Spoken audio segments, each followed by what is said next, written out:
Welcome to the Tom Nelson podcast. I have James McGinn here, also known as Solving Tornadoes on Twitter. Jim, could you tell us a little bit about yourself to get us going? Sure. I'm a science theorist, kind of got started in the field of human evolutionary theory and actually made a significant breakthrough, but I kind of realized that the breakthrough I made was not something that humans are really ready for yet. One of the questions of human evolution is that are humans, did we start become rational in the earliest years of human evolution, or did we, or was there something else going on? The other option being that we became ideological, that we're highly religious and that sort of thing. The standard model now is that humans are originally rational and logical, and that on top of this, religion is something that came on top of it. Religion and ideology is something that came on top of this over many years. What I discovered, though, was something exactly the opposite. I discovered that in the earliest years of human evolution, there was a shift up to the community, the unit of selection. And that means that there had to be some degree of differentiation, just in the same sense that cells have differentiation. When you go from single cell animals to multicellular animals, there has to be some differentiation in there for it to be functional, to be optimally functional. And what I discovered about human evolution was that we had to protect resources to survive the dry season. The dry season was the season of death. And in the dry season, the death could happen to the whole community. The way humans evolved was as ideology, which created the differentiation. And that ideology also caused us to be kind of, well, crazy, for want of a better word. And it made us deeply delusional.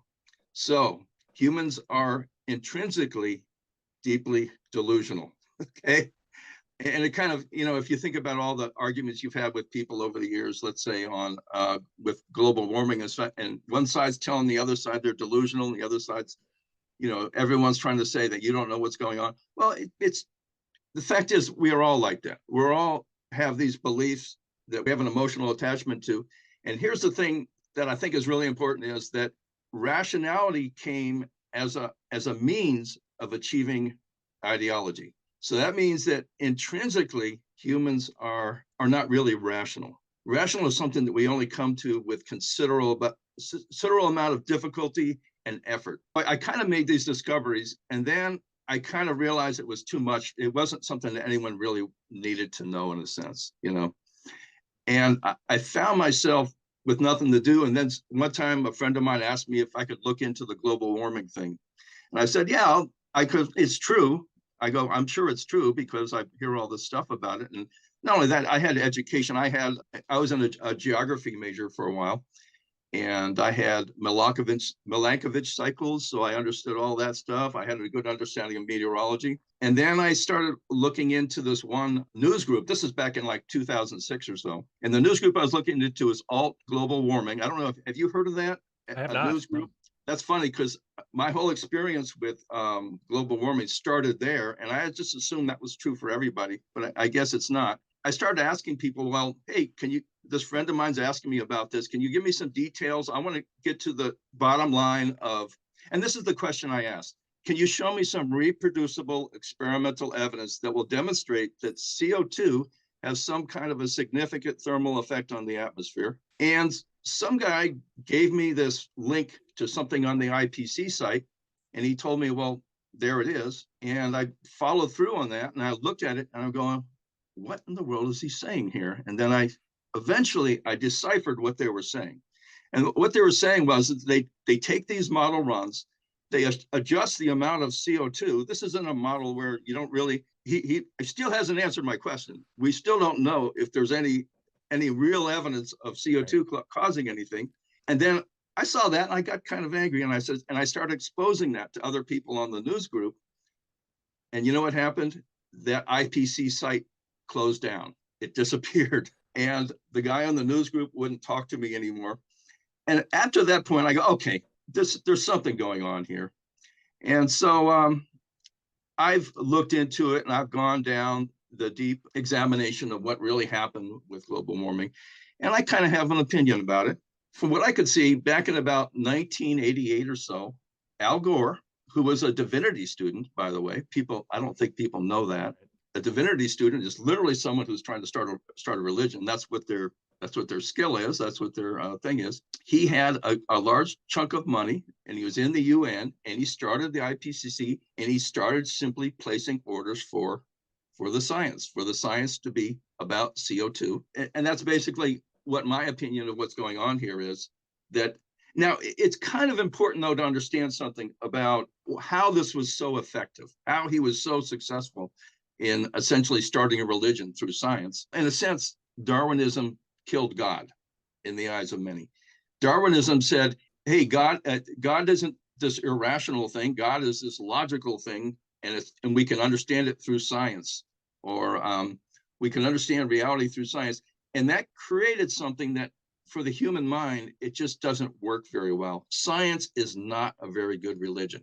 Science is a bad religion because science is truth, and truth doesn't change. For religion to be effective, it has to be something that's crazy enough that if you wanted to change it, you could change it, because changes are what economic changes are what we have to adjust to. And so this created a kind of a need in humans. And Al Gore came along and said, hey, there's an opportunity here, and he fulfilled it. And he fulfilled it by way of turning science even more and more into a religion.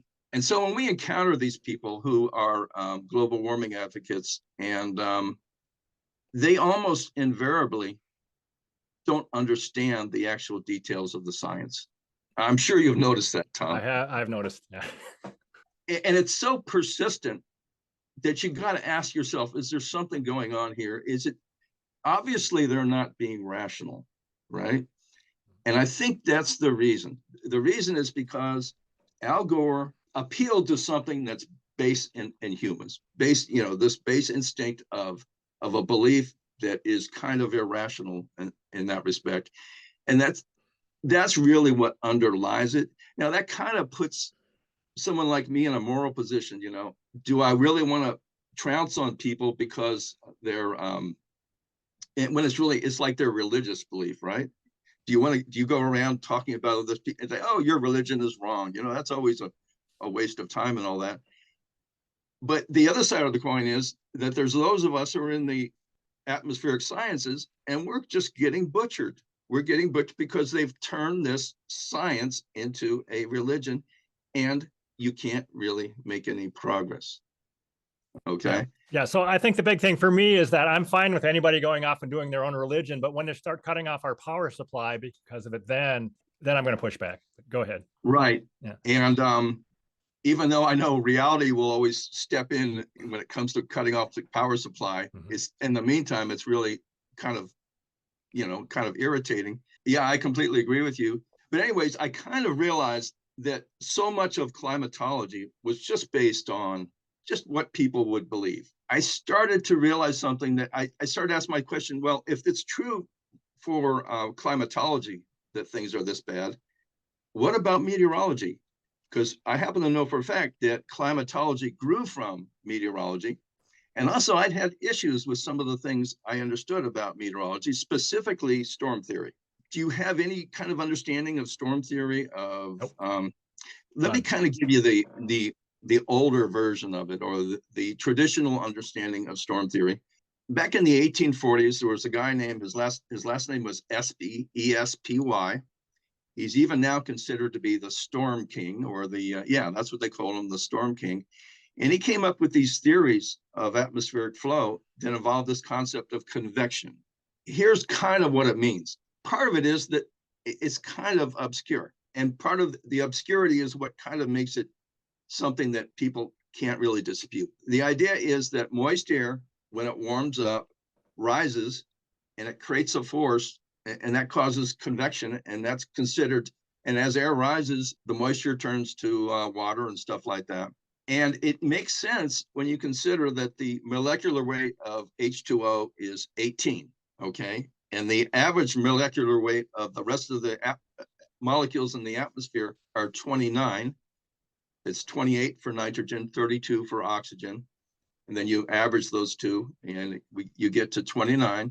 So the idea is that since water, when it's gaseous, is at 18, that will create a relative buoyancy. okay?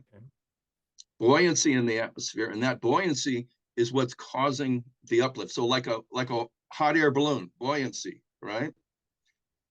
Now, I don't know if you've ever noticed this. Let me kind of put you on the spot here, Tom. You know that in your vicinity right now, in the air around you, there's moisture, right? Yep. You know, everyone knows that. And we also know that sometimes when that moisture, it gets cool enough, it turns into fog and you can see the droplets, right? Now, we also know that the boiling temperature of H2O is 100 degrees Celsius or 212 Fahrenheit. So it's a lot hotter than our environment. Now, let me ask you, when you see clear, moist air in your vicinity, is it gaseous? You know, I cheated because I just watched your video before this, and I know you're going to argue Okay. that it's not. Yeah, but I would have said Right. 2 hours ago, I would have said, yeah, it's a gas. But it's And not. almost everyone does that, Yeah. you know, and that's something that came from our childhood. We put a pot of water out on the porch or whatever, and we saw it disappear, and we said, oh, it turned to gas. But if you think about it, it's literally impossible for H2O to become fully, genuinely gaseous, okay? And that means that it's never on the reason it becomes invisible in our vicinity is because the droplets are so small that we can't see them. It's just that simple. Water is incredibly small, incredibly small. And if that's the case, then calling them 18, right? You know, that's their molecular weight, right? 18 is wrong. Really, the right molecular weight for H2O is going to be 18 multiplied by the size of the nanodroplet. You know, so the nanodroplet is probably never going to be less than 10 or 25. No one knows. So that means that H2O in the atmosphere, according to Avogadro's law, per volume, moist air is always going to be heavier than dry air, always, because it never actually becomes gaseous. Now, if that's the case, their model of what causes storms has a big problem, right? It turns out that buoyancy won't work because when you actually apply Avogadro's law and look at the facts of the matter, it's moist air is always heavier, always heavier. So that means there must be something else going on in the atmosphere that's effectuating storms. So you might have to explain this to me like I'm 5 here. I'm thinking of the air around me right now as having H2O molecules one at a time floating around. But you're saying that those are droplets. How many molecules are in that droplet? Roughly? Now, that's a good question. That's probably highly variable, first of all. And it probably varies considerably with the heat. Now, kind of keep in mind that in the atmosphere, the molecules are moving very rapidly. We don't notice this. When I say very rapidly, I'm talking about, well, the speed of sound, 700 to 1100 miles an hour. So think of that. The molecules all the time are hitting us going hundreds of miles an hour. They're also hitting micro droplets going that same speed. And there's going to be a rate of recombination of these droplets and a rate of these things being broken up as they get slammed into by these molecules. And as long as the rate of keeping them smaller is greater, they're always going to be smaller. So in hot environments where the molecules are varying really fast, the nanodroplets are going to be very, very small, maybe as small as like 10 droplets per nanodroplet. Okay. 10 molecules, right? 10 molecules. Yeah, okay. Yeah. Right. Mm-hmm. Now I'm completely guessing on this. Yep. There's a little bit of data that indicates one way or another, but my main point is it's never really gaseous. Okay. It never really gets down to zero. Now on cooler days, there's going to be less of that energy hitting into these droplets and knocking them into smaller pieces. And eventually they're going to get large enough that you can see them, you know, and that we can, you know, that's in fog. And by the way, if you lower the air pressure, you actually reduce the amount of collisions that are going on, and that causes the droplets to get bigger. Okay, so when air does rise, it goes under lower pressure and the droplets do get bigger. And of course, that has a lot to do with why rain happens and all that sort of thing. But the big, you know, in terms of storm theory, though, you know, if you answer the question, well, why does a storm happen? It doesn't work. Our current theory doesn't work. And our current theory basically assumes that H2O is like a gasoline, like a source of energy. Well, H2O doesn't do that. H2O has some very interesting properties, but it isn't really a source of energy. What it is good is at absorbing energy and then releasing it slowly. That's what H2O is really good at. And another thing about H2O, it has this property called surface tension. Now you go, well, what is the importance of surface tension? Well, first of all, let me ask you this. Do you know what the term surface tension means? You've probably heard it before, well, right? yeah, I know it's because that's why a water strider can go across a pond. That's all I know about it. Yeah. Right. Are you saying that that's involved in keeping the 10 molecules together in that nano droplet? Is that, or no? Well, here's the thing about surface tension is the more you pull molecules apart, the surface tension increases. I have another video where I go into a lot of detail about why this is the case. And it has to do with the fact that H2O is a solvent of its own polarity. Have you heard that term? Or I just saw it on one of your videos, but I mean, I know what a paint solvent is, but in terms of H2O, no. Yeah, H2O is considered a polar molecule, correct? And if you look into the literature and they try to make some explanation of the properties or the anomalies of H2O, all these different things it's capable of doing, one of the first things they'll tell you is that H2O is a polar molecule, and then they'll leave it right there. And then you try to make sense of that. And you look at the different behaviors of H2O. Let's say like when it's in its liquid state. Now, if you had a polar molecule, a molecule that was permanently polar, it could never, ever have the low viscosity that we see in liquid water. Now, it's kind of important that you understand why I'm saying that. In other words, if polarity was a constant, it had no variability at all. When they came together, according to Coulomb's law, Coulomb's law says if you pull something together, the closer they get to each other, the greater is the force. But what we're seeing with water is something very different, that when they get together, there is something pulling them together that's causing them to be a liquid. But for some reason, when they get up right next to each other, it disappears. The force disappears. Now, this has completely confounded most of science for the longest time, but I figured it out. And what it comes down to, and as I explained explicitly in one of my videos, is that when H2O molecules come together, the force of the polarity is literally neutralized. And that means that when H2O molecules come together comprehensively, when they surround each other, they fully neutralize each other's polarity. And therefore, below the surface of water, you're going to have a lot of fluidity, a lot of very low viscosity. But on the surface, there's a reduced tendency for them to be able to reduce each other's polarity. So on the surface, the molecules on the surface have some polarity. Now, you can see this, like you said, you mentioned that there's little animals that scoot along the surface and that you can demonstrate this. And that surface, though, is incredibly thin. And because of that, it doesn't look like it's very strong.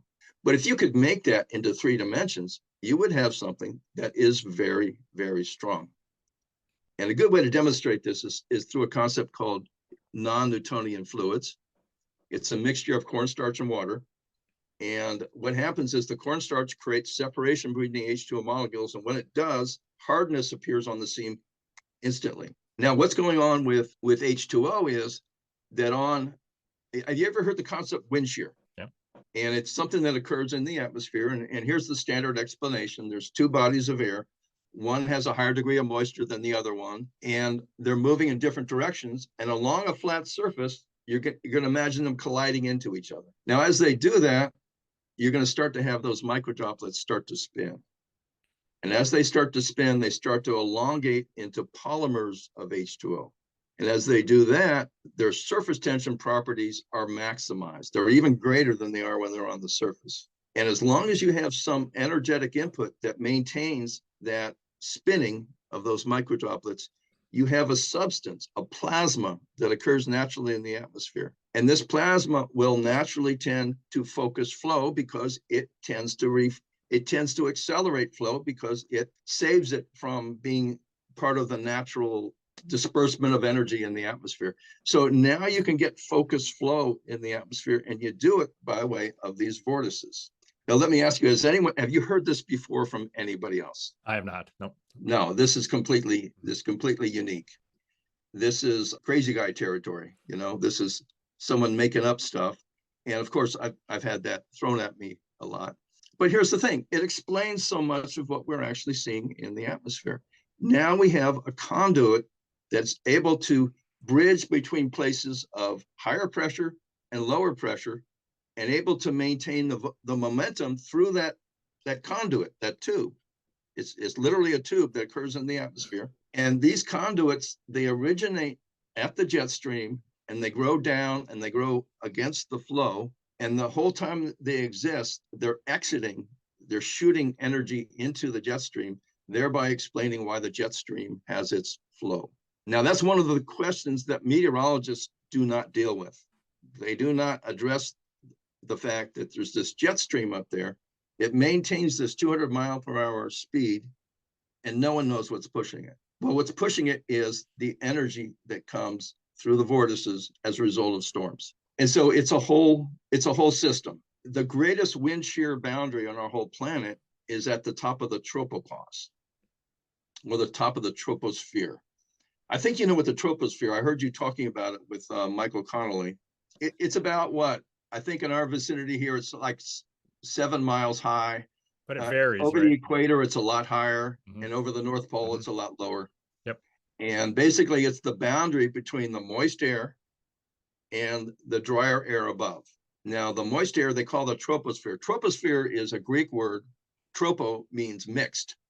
And that's kind of what we have in the troposphere. There's constant mixing going on in our atmosphere. And this mixing is a result of storms. And it's also a result of this activity that we have. Now, if we didn't have something causing this mixing, our atmosphere would stratify just like the stratosphere does. It would just naturally tend to form out into these layers. And these layers will mostly, well, in the troposphere, they form between moist air and dry air. And they are essentially the pathway that storms use to deliver the energy, of their, and it comes in the form of low pressure. So I'm not doing a very good job of explaining it right here, but anyways, the whole thing works along the lines of achieving an equilibrium that makes our planet much more livable, because of the fact that there's less differences between highs and lows. Back in the 1960s, there was a guy named Lorentz. Now, this is the same guy who came up with something called the butterfly effect, but he also discussed some other aspects of our atmosphere. And one of the things he kind of recognized was that our atmosphere should not have any gusty winds, or at least, if from what we understand, or what we understood then, I should say, our atmosphere, because there isn't anything to stop it from just dispersing. Gases disperse. There's no structure to them at all. Because of that, the disbursement it's like entropy. It would just go on and on and on, and it would always increase. But there's something in the atmosphere that's causing gusty winds. And Lorenz he said there's a missing lubrication in the atmosphere. Now, I know what that missing lubrication is. It's vortices. And the vortices are extremely extensive, and they are the means by which our atmosphere achieves some degree of thermodynamic equilibrium from one place to the next. You think your theory explains why there are wind gusts, right? Exactly. Yeah. Now, to understand why that's significant, you first have to understand why wind gusts are not predicted if we don't have in a gaseous atmosphere, right? So if our atmosphere was completely gaseous, there couldn't be gustiness. It couldn't happen. Lorenz recognized this. He didn't figure out what was going on, though, because the notion of there being the properties of water that I discovered was just simply not on the table back then. But without the ability of H2O to form into a plasma that creates these tubes, we can't really explain much of what we're actually witnessing in the atmosphere in terms of, well, gustiness, for one thing, but also in terms of just storms in general. They're almost like a complete mystery to us. But you have it figured out, right? Yeah. It all makes Yeah, sense. Are there still big unknowns in your mind, or I kind of don't think there are, but that may be my own, delusion. I don't know. does this help you to predict storms, or what real world applications are there now that you Well, understand this? that's a great Yeah, question. yeah. Yeah. Now, if it's true that storms are funneled through these vortices, and that would include all storms, including storms like hurricanes, right? And these vortices are made of water, right?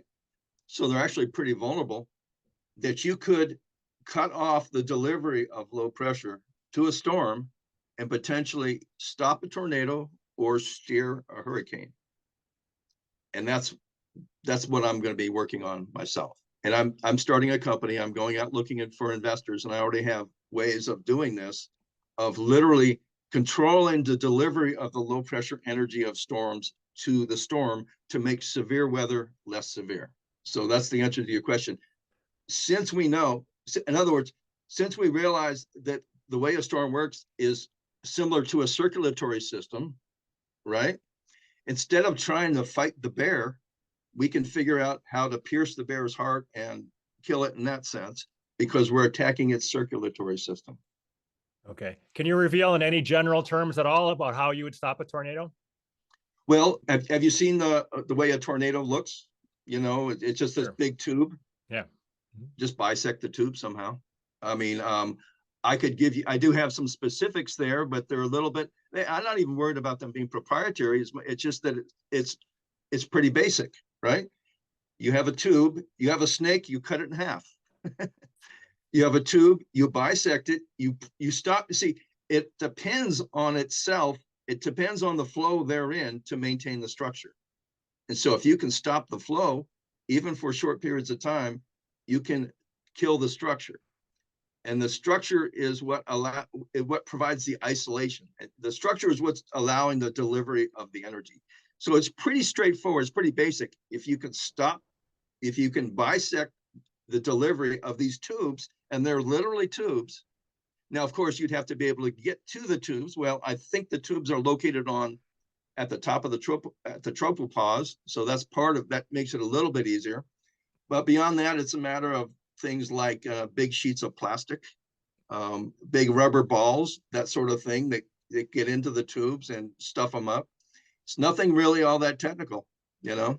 So, That's the answer to your question there, though. so were you a fan of those old movies? There was two Twister movies that came out. I can't remember what their names were. Oh yeah, and they had some devices, I think, on the back of a truck that they wanted to go up into the tornado. right. And I don't know. Is there any has that ever happened in the real world? Anything like that, or was that just Hollywood? Yeah, no, it really did happen. There's a famous tornado called El Reno. El Reno occurred, I'm thinking about 20 years back. And three tornado researchers died in that because, and that's what they were doing. They were deploying some of those devices. Now, would those devices really tell you all that much? They're not really going to tell you more than what you're already seeing. You can already see there's a tremendous amount of energy, and you can see, there's moisture involved, and there's things that really are not well explained. Like, how can this thing, a tornado kind of, when it hits the ground, kind of creates a seal. And when it does, it gains a lot more leverage. And when it gains leverage, the atmosphere essentially opens up and sends more energy. And that's one of the mysteries of the atmosphere, is for severe weather, how does it gain that leverage? Well, with tornadoes, it just simply hits the ground. That's where the leverage comes from. There's an infinite amount of leverage on the ground if it can create a seal. And that's really what you're seeing. A tornado we can think of as being like a bubble. And by that, I mean, how a bubble, it kind of it's aggressive about surrounding the air it's encapsulating, right? Well, the plasma of a tornado is very aggressive about surrounding and encapsulating the flow. It's a very active substance that does this. Now, in the same sense that you could pop a bubble by just interrupting it enough that it can't maintain its grip on this stuff, I think it is possible to interrupt the vortice enough to essentially break its ability to maintain that difference in pressure on the inside, which is very low, very rapid moving air on the inside, very low pressure, and the outside. And when you create that mixture, you'll essentially destroy its ability to deliver the energy. One of the researchers who died in El Reno, his name was Tim Samaras, and they were literally deploying these things, and they just got caught in the wrong place. Him and his son got caught in the wrong place. That's literally one of the worst tornadoes of all time, the El Reno tornado. It continued on into parts of Oklahoma. Yeah, I do have a follow-up question. Is there real world data you can gather to either prove or disprove your theory on how these storms are forming? Well, in a sense, all data, I mean, my theory has to conform with all the data. That's just the rules of science, right? And so if anyone comes up, it'd be easier if someone said, hey, I found this data that shows that your theory is wrong, right? Because other than that, all I can say is, well, my theory explains everything. And I can also point out that their theory really doesn't explain anything at all. I don't know what I can do beyond that, though. You know what I mean? Okay. All right. And have you had luck with mainstream scientists looking at your stuff? Because I saw you sent me a link where you and Ed Berry were going back and forth. Have you had a lot of that back and forth with other scientists, or no? No? They're so deeply delusional. It's ridiculous. It's even worse than dealing with a global warming advocate. I swear to God, it really is. They are so deeply delusional about their own theory. And it's very similar to global warming. They won't talk about it, right? They won't talk about the details of their theory. They won't, for example, listen to what I said about how when you actually look at they all think that moist air becomes gaseous, and they all think that moist air has buoyancy. And when it comes to explaining things like the jet stream, well, they don't want to talk about that because they can't really explain that. So no, meteorology is maybe the most deeply delusional paradigm I've come across. It's even worse than climatology because it's so completely ingrained. It's so completely subliminal. And so therefore they won't talk about it. And if you can't get them to talk about it, there's just nothing you can do. So you did see that conversation I had with Edwin Berry, right? I did. Yeah. I didn't read all of it, but I read a lot of it. Yeah. Yeah. And I basically just brought up basic facts about what their theory supposedly is. And I don't know if you notice in here, he pointed me to some books and he said, show me why this is wrong, which is a pretty bad tactic, a really lowball tactic. But guess what? It's standard. That's the way things are in meteorology. And moreover that even in college courses, they don't really discuss it. They don't really discuss tornadic vortices as being anything other than something that's kind of a mystery. They don't see them as being all that important. They're just like an anomaly, you know? Oh, we have the severe weather, you know, that kind of a thing. No, I'm saying that these things are involved with all weather and they're just standard. Right. I was going to ask you, did you watch both of my Connolly podcasts, the father and son, Michael and Ronan? I did. I'm just curious if you saw anything there that was wildly incorrect from your point of view, from what they were saying. Because I know they agreed with you, one of them at least, about wind turbines affecting rain. You both used the same picture. I think there's some agreement there. Right. Yeah. No, I find those guys very interesting. I encountered them a long time ago. I think it was like 2014 when they put out a website. I've been a little bit confused. I thought that Ronan was the one who had the advanced thinking. I'm finding out it's not, it's his father. Michael is a very advanced thinker. He has some concepts. He gets the fact that our current theory sucks. I heard his conversation with you, and I was impressed by the fact that he was pointing out that, hey, look, all these things they say are true. He was talking about the tropopause, and he was talking about the radiosonde measurements and how, hey, there's these things that stick out, these things that don't make sense. Well, I can tell you what's missing from his understanding.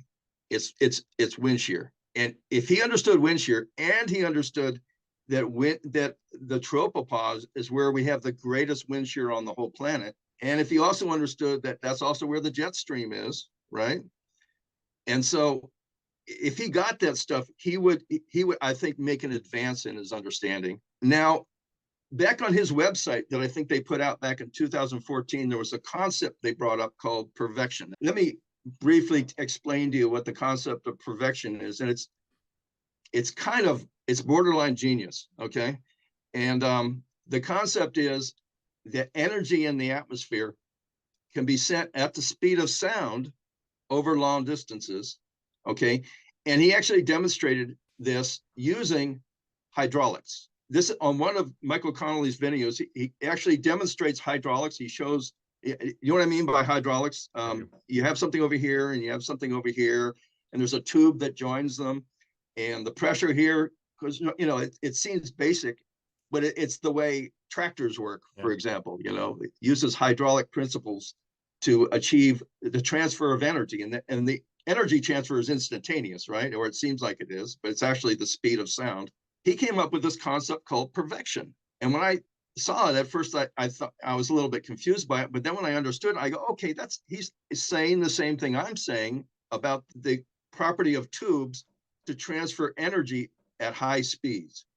See, one of the concepts that's very important for understanding storms is that these tubes, they don't just transfer, they literally transfer energy using hydraulic principles. The funny thing is, though, that when I contacted the Connollys and I said, hey, you guys, you're on the right track, all right? You just need to figure out what the tubes are in the atmosphere. Once you figure out the tubes, then your concept of pervection will make sense. They completely ignored me, That's just the way. I don't know what it is. Maybe it's because they have PhDs. Anyone who has a PhD, I've noticed, they don't really care what anyone who doesn't have a PhD says, So, but they completely ignored me. But that is the way the atmosphere works. It works on the base of the energy of storms arrives on the scene of the storm very rapidly. We've always noticed this. It's just like it's just suddenly right there. Well, the way it actually gets there is through these tubes, and these tubes essentially allow the delivery of the low pressure energy of storms at the speed of sound. It's regrettable that Michael can't seem to recognize that in his own demonstration, he had to use tubes. In the demonstration he had of pervection, he said, look, I'm showing you pervection, and he says, and it's showing us through these tubes. And so I go, well, how do you not make the connection then that you have to have tubes in the atmosphere to have pervection? I do not understand the logic there. He seems to think it can happen without some kind of entity doing that. But you see, the problem with that is that really this energy is just sound. It's just molecules, bumping up against each other. Without something to focus the energy, all you have is entropy. It just spreads out. And so you can't really send energy over long distances. I don't know.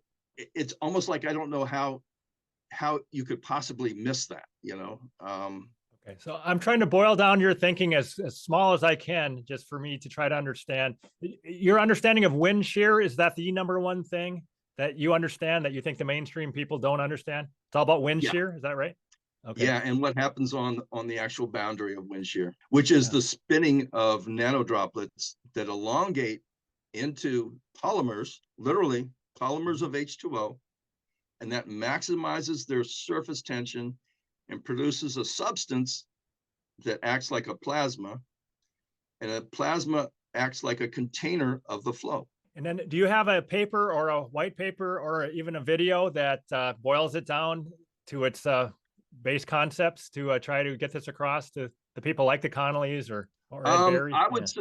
I think the best place to go for me, for all my stuff, is to start with my video entitled "The Most Devastatingly Subtle Misconception in the Whole Dang History of Science." And there's two videos there.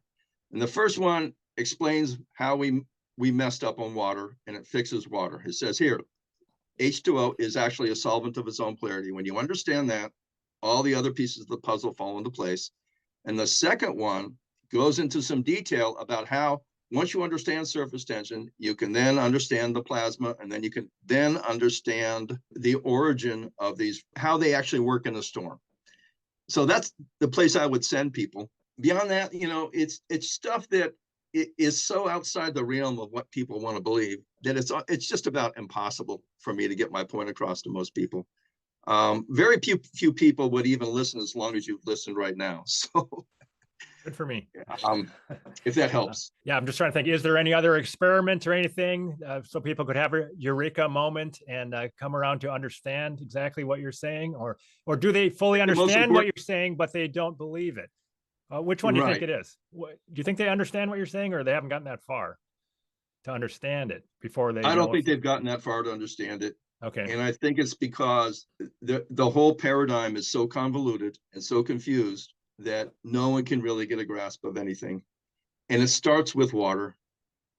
Water is the thing that if you don't understand water, you just have zero chance of really understanding what's happening in the atmosphere. So I would say start with water.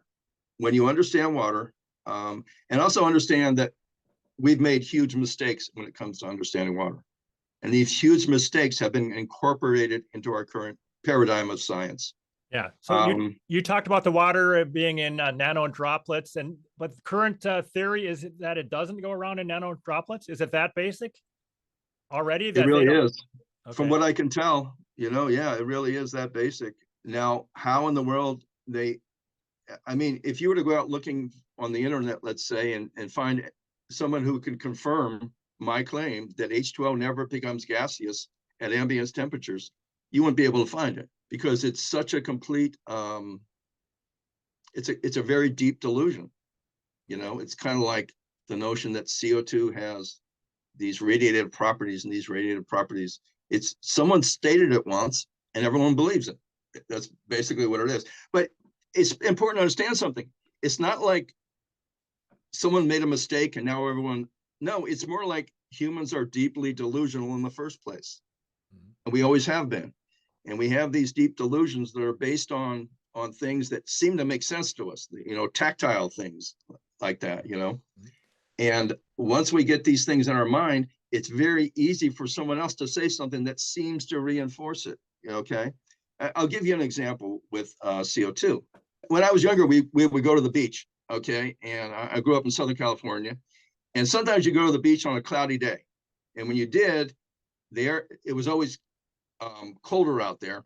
So it felt very cold when you were at the beach. But then you go home and you realize you got a sunburn. Well, you got a sunburn from the ultraviolet. And here's the thing about ultraviolet. We don't really feel it as much as we do infrared. We feel infrared because infrared has the same resonance as the molecules in our body, which are water and carbon. And so we feel infrared and we don't really feel UV. And believe it or not, from that, a lot of the delusion about CO2 having these significant, being a greenhouse gas, whereas the other things are not a greenhouse gas, that's where that delusion comes from. It's something, it's innate to us. We feel IR, but we don't feel UV, so we dismiss it. And the people who are pushing the agenda of global warming, that's where they get you. They go, hey, look, water and CO2 are greenhouse gases, and then your mind just kind of shuts off and doesn't realize that no. And who was it? One of your recent, just 2 podcasts back, I think. Kevin Kirchman. Fantastic interview, by the way. He went into explicitly and exposed that as just being nonsense. He says, no, the main greenhouse gases are nitrogen and oxygen. Now, I've always thought this was obvious. The main things that are going to, because it's not as simple as just looking at the IR properties, It's so much more complex than that. And he did a fantastic job of explaining that. And I've always thought that was obvious. I mean, if you just look at things rationally, there's really no need for things to go off on the tangents they go off into whenever you get into the emotional part of what people want to believe about the atmosphere, which is unfortunately the main thing that's going on. There's so much emotion. There's so much delusion associated with the atmosphere. It's surreal. It just makes no sense at all. I wanted to check, you're mostly focused on storms, or are you focused on or looking at things like cosmic rays and how much volcanoes might heat the ocean and distance from the sun? Have you looked into that much, all those things? Yeah, I don't really get too involved in that stuff. I don't think there's a lot of drama there. I think it's pretty straightforward. I mostly go along with what people say about that stuff. I mean, yeah. Another question is there any sort of experiment to figure out or to prove one way or another about the nano droplets versus H2O as a gas? Or is that not possible? Is it, to I prove it think it one way or is. another? Yeah. How would you do it? I think it is. For example, I think it is possible to do an experiment that will prove decisively that it's completely impossible for H2O to have gaseous H2O, to be gaseous. Now, I've actually looked into the specifics of doing this. It's a lot harder than you think. In a sense, we already have the evidence, and the evidence is the H2O phase diagram. Now, the reason I bring that up is this is the only real evidence that we have that shows anything one way or another. And the H2O phase diagram is based on hundreds of years of experiments that show that H2O has this property that it only becomes gaseous above this temperature. If you want to say that H2O does become gaseous at lower temperatures, you are making an extraordinary claim. Okay. And you know what they say in science? If you're making extraordinary claims, then you need to provide extraordinary evidence. So my argument would be that until you guys provide some evidence that H2O can literally become gaseous at these low temperatures, that it's completely wrong to assume it can. The fact that air is invisible is not a good determinant of it being gaseous. It just means that the nano droplets are so small that they can't cause a photon to, yeah, I do think it is possible. I don't think it would be easy, but here's the big thing. They don't really have the motivation to do it, okay? And so one of the things I'm thinking of, this would be after I got funding, okay? And would be to sue the NOAA or some other meteorological organization. I guess there's the AMS, and don't sue them for money, sue them to force them to do that experiment and to release the results of that experiment to the public. And until they did that, we would withhold funding from them. Now that's the only way I can think of to get people to be rational about this. In the meantime, though, they're not even going to discuss it because it's so completely subliminal that you know, they encounter me discussing it and they, oh, this guy's crazy, and it's just off to the next thing, you know. If someone like Mike O'Connell actually understood the concept of wind shear and what's actually happening on that boundary, it would be a big breakthrough for him. But then he'd be in the same boat I am, being so advanced that people don't understand you. Okay. And I think that's about it, though. Yeah. Okay. And then, as usual, I think since you're pushing back against the mainstream, you're going to get some pushback here. Are you okay with people contacting you on Twitter to talk it over after of this? course. Or okay. Yeah. On Twitter. What I'm not okay with is that when they don't contact me. Yeah. And of course, that's what I'm used to, is people make dismissive statements and then that's the end of the conversation with them, you know, that kind of thing. Yeah. So on Twitter, and then probably in the comments section on YouTube too. So oh yeah, of course. We'll see. Okay. Of course.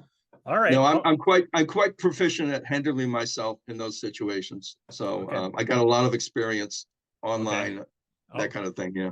Now, if we could ever set up an online debate, would you do that here on Zoom with you and somebody else talking this stuff over? Something to think about. Absolutely. Okay. Absolutely. Okay. All right. Yeah. Well, I'll let you go then, but thank you very much. This has been fun to talk to you, and we'll see what people say. Thank you. Thanks a lot, Tom. See you later. Bye.